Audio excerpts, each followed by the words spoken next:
My wife said, "Modern women don't cook or clean. Hire a maid or starve." I said, "You're absolutely right."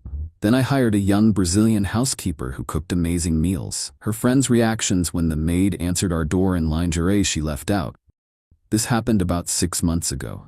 For context, we live in Chicago, not some 1950s sitcom world, and I'm a software developer, not a Neanderthal expecting women to serve me.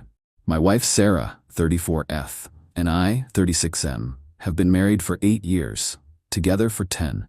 When we first met, we were both junior analysts at the same financial firm, equally ambitious, equally overworked, equally takeout dependent. Our relationship back then was genuinely equal. We split rent 50-50, alternated paying for dates, and our apartment looked like a disaster zone because neither of us had time to clean it. Fast forward to now. I switched careers to software development 5 years ago and now work from home for a tech company, specifically developing management systems for the hospitality industry. Sarah stayed in finance and has risen impressively through the ranks. She's now a VP at her investment firm, working 70-plus-hour weeks and traveling frequently. I'm incredibly proud of her success. The issue began last winter. With me working from home and Sarah at the office, the division of household labor naturally shifted. I started handling more of the day-to-day household stuff simply because I was physically present more often. I'd throw in laundry between Zoom calls, clean the kitchen during lunch breaks, and generally keep our condo from descending into chaos. I also got into cooking during the pandemic, like half the planet, and I enjoy making most of our meals. I'm not claiming to be some culinary genius, but I can make a decent risotto and haven't given anyone food poisoning yet, which I count as a win. Looking back, Sarah's attitude had been gradually changing over the previous year. Comments about her friends' domestic arrangements, eye rolls when I'd mentioned cooking, increasing references to modern relationships. Her recent promotion had placed her in a social circle where a certain type of feminism, one that seemed more about status than equality, was the price of admission.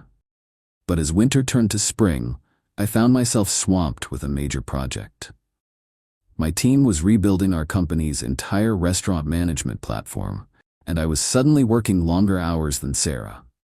For several weeks, I was coding until 2 a.m., surviving on energy drinks and determination. Our condo quickly deteriorated into its natural state of disorder.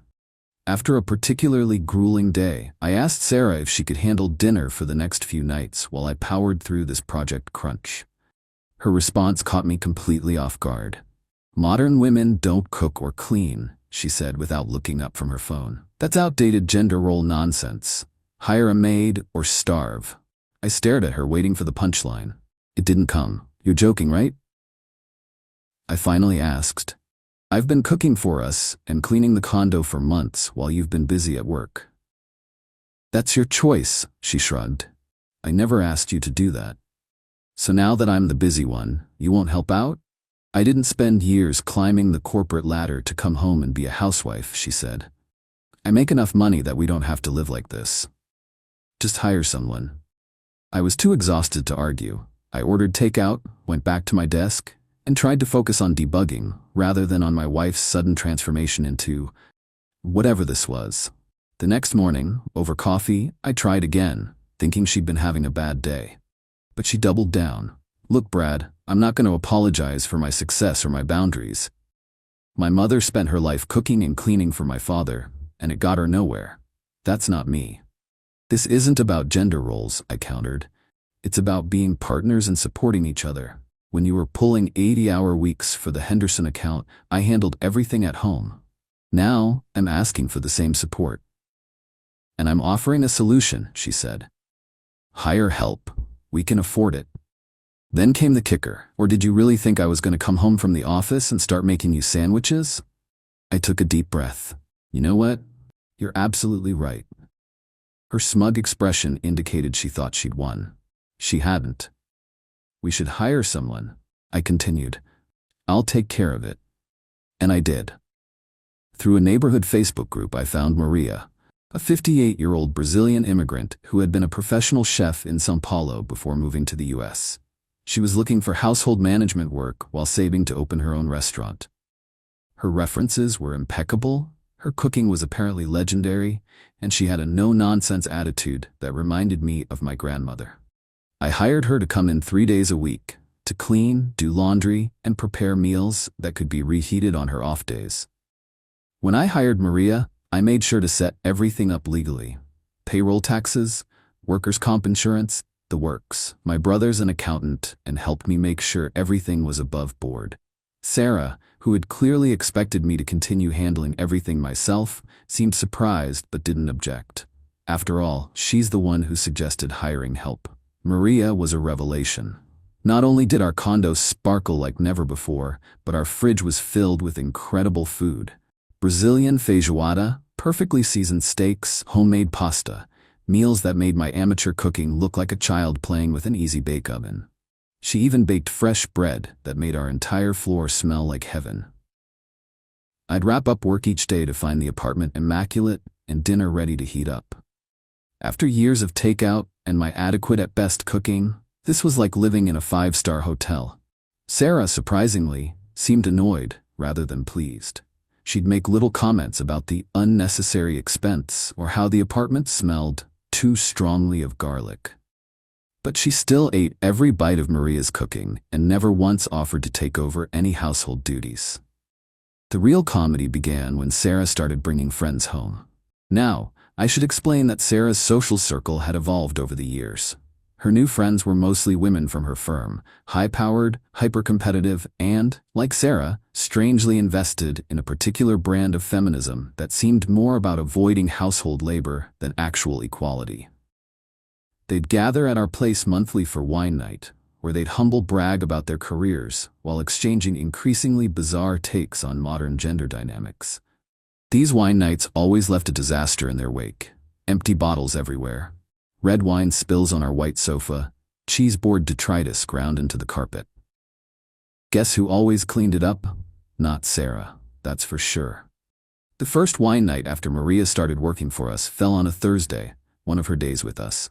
I gave her a heads up about the gathering and offered her the evening off, but she insisted on staying to prepare appetizers before leaving. When the doorbell rang at 7 p.m., Sarah was still getting ready, so I answered it. It was Jessica, Sarah's work friend, arriving early. "Oh, I didn't realize Sarah had staff," she said, eyeing Maria, who was arranging a spectacular charcuterie board in the kitchen. Before I could respond, Sarah emerged from the bedroom. "Jess, you're early." Then, noticing Jessica's expression, "Oh, that's just Maria. She's helping us out while Brad and I are both busy with work." Jessica raised an eyebrow but said nothing. As the other women arrived, I retreated to my office to give them privacy. Through the door, I could hear their conversation shift from work gossip to Maria. "So you actually have a maid?" one asked, sounding both horrified and intrigued. "It was Brad's idea," Sarah replied quickly.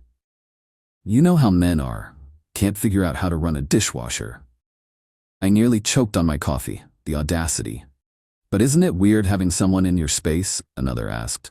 "Maria's practically invisible," Sarah assured them, "and it frees me up to focus on breaking the glass ceiling instead of scrubbing toilets." The hypocrisy was breathtaking. This from the woman who hadn't so much as rinsed a plate in months. Later that evening, Maria knocked on my office door to say goodnight. She hesitated, then added quietly, "Mr. Brad, your wife told her friends that you demanded she hire help because you refused to learn housework." I sighed. "That's not exactly how it happened, Maria."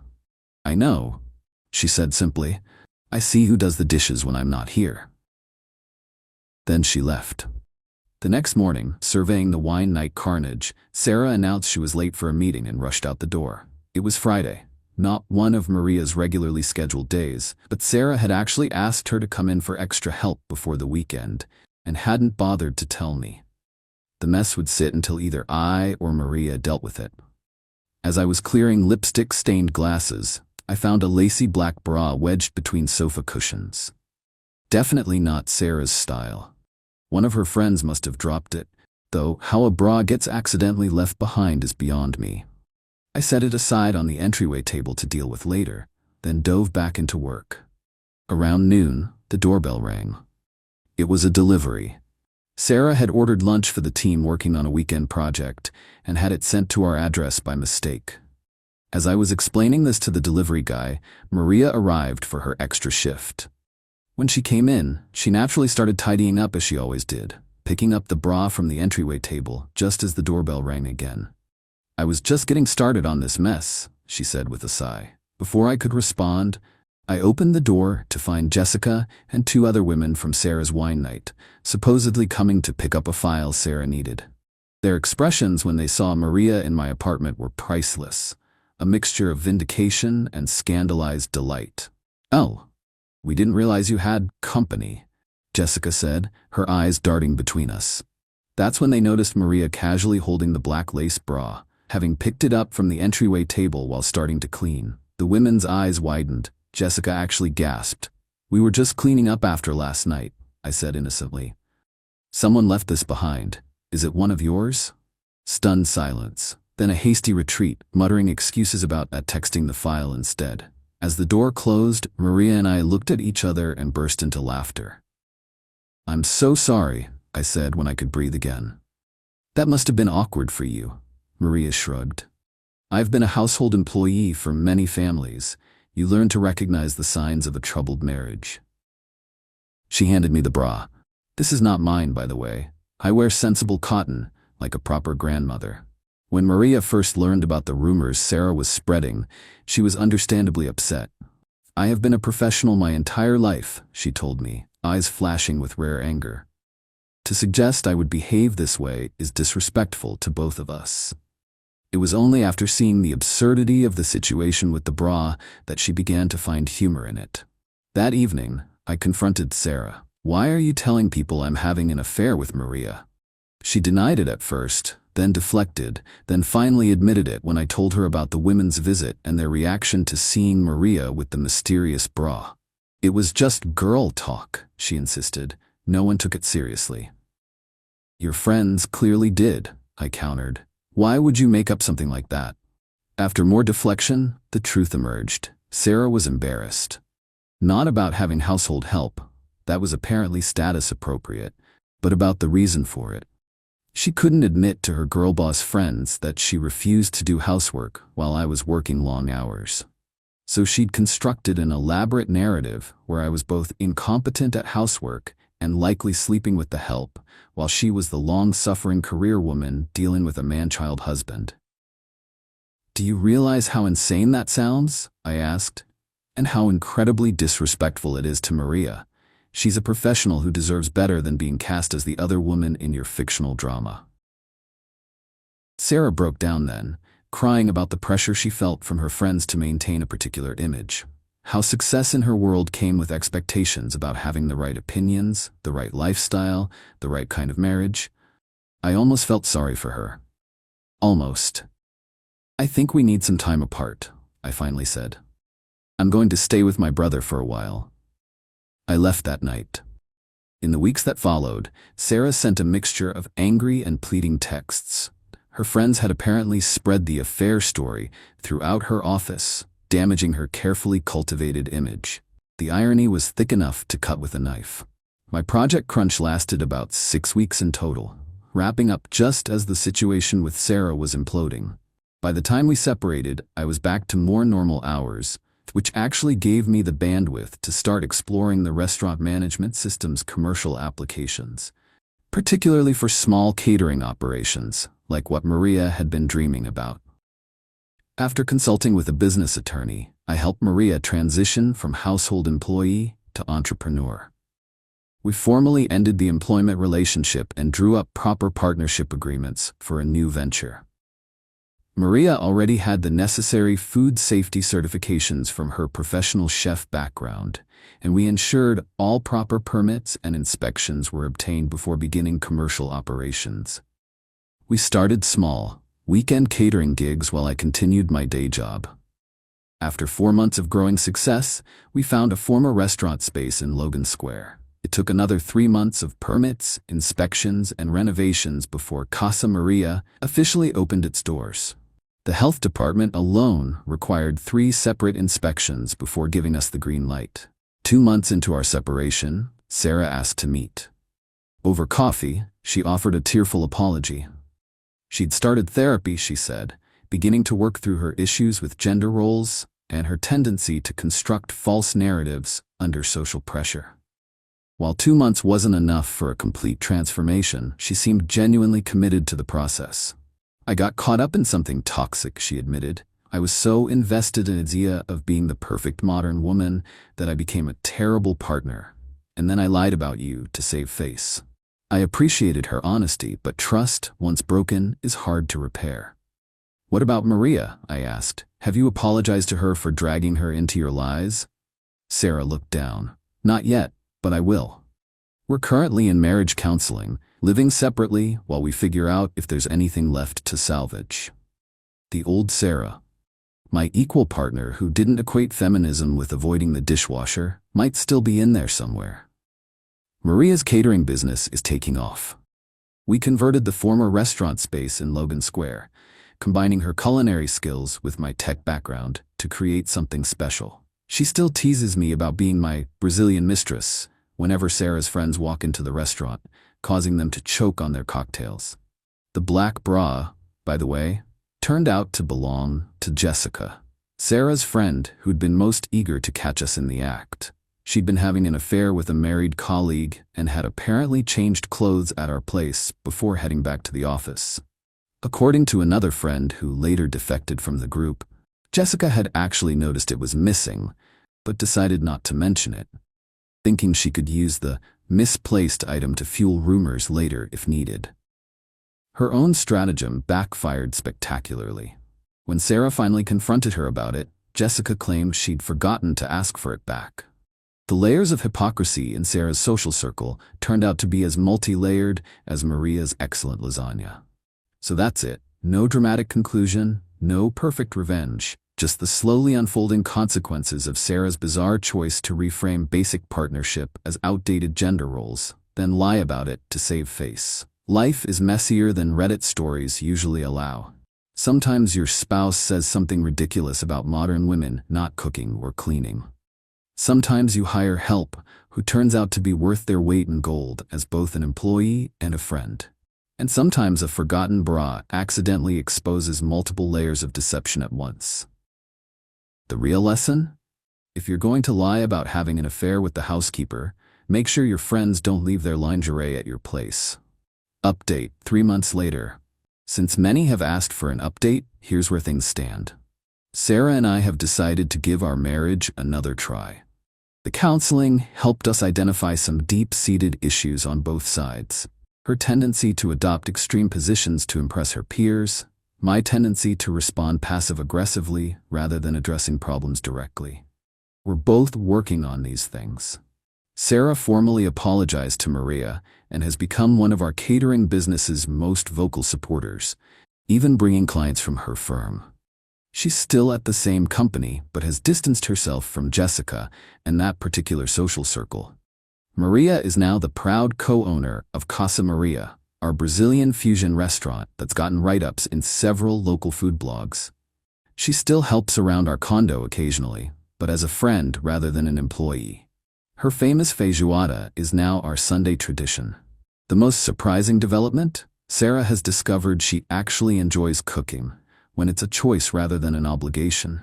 She's taken a few classes and now makes dinner once a week, not because she has to, but because she wants to. As for Jessica and the mysterious bra incident, she's reportedly on her third affair with her third married colleague. Some people never learn.